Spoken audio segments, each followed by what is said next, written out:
அஸ்ஸலாமு அலைக்கும் வரஹ்மத்துல்லாஹி வபரகாத்துஹு. இன்றைய தினம் ஒரு முக்கியமான செய்தி ஒன்றை உங்களோடு பகிர்ந்து கொள்ளலாம் என்று ஆசைப்படுகின்றேன்.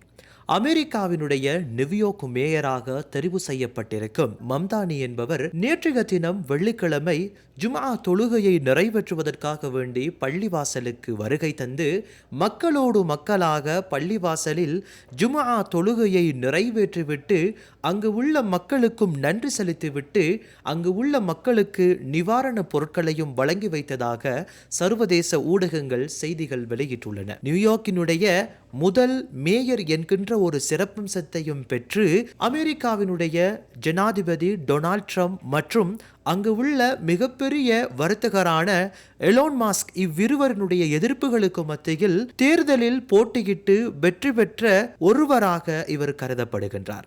அண்மையில் இவர் கூறிய ஒரு விடயம் சமூக வலைதளங்களில் வைரலாகி வந்தன.